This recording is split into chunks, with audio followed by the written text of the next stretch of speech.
You've got to have one of the most memorable debuts of anybody in the history of the game. Yeah, I know. It's weird to think about. Like, I don't think people believe me when I tell the story.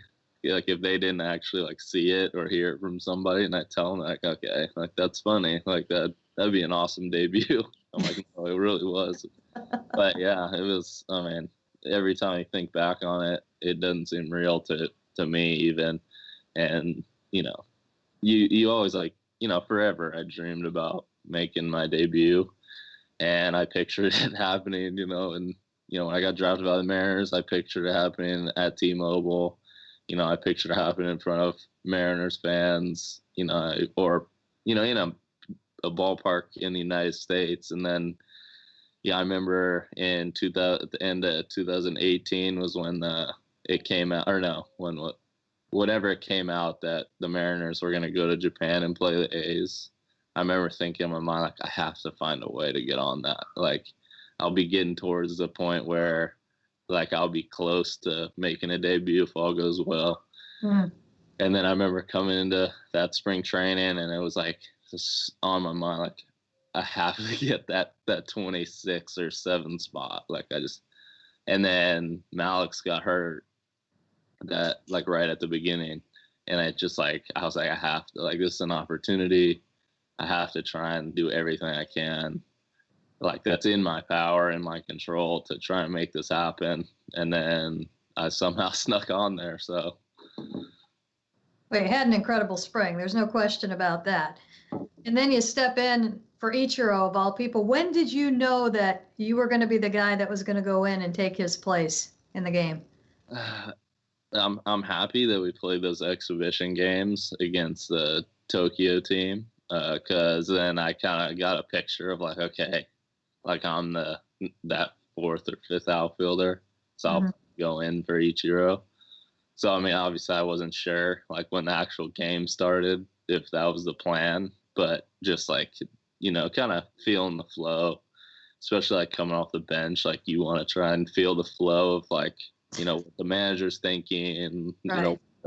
The game showing, just so you can like stay ready. So like those 2 exhibition games kind of gave me like a example of like what I could kind of prepare for, but I don't know if you could ever be ready for that. And then that first game, he had told me like, hey, each might come out at like this point.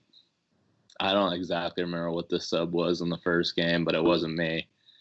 So then I got to sit on it for another night. And then finally that last game, which I knew was going to be emotional because, I mean, like I said, like I tweeted about it yesterday, he hadn't announced it, but you could kind of feel it just like with the emotions and, how he was kind of like, you could tell he was taking everything in a little more than probably usual and like how like hyper-focused he is.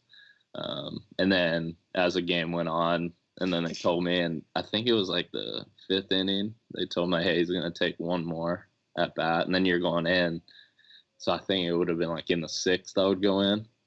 And then I want to say, and you remember like everybody was so like wound up as his at bats were like unfolding because you want him to get a hit so bad because you like the last one's coming.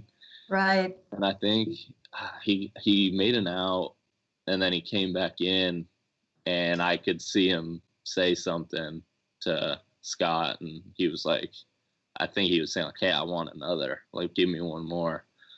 So obviously, I'm going to understand. So they come to me and say, like, hey, he's going to take another. Like, we're sorry. Like, and I'm like, don't say sorry to me. Like, I'm watching. So yeah, so then he took another, and then I think I went in 7th or 8th, and then I think we played like 11 or 10 or 11 that night, and got in that bat. Still don't remember it. So, but don't tell me what I did. What do you remember about everything that happened once the game ended? That was one of the most, probably the most amazing thing I've seen in sports, personally. Yeah, it's hard to describe that to people too. Like, no, I'm serious. It's like a movie, like how that happened and just how it unfolded. And like, I've been to hundreds of sporting events in my life, and I have stayed to the end for most of them. And like, I would say within 15 minutes, like stadiums are empty.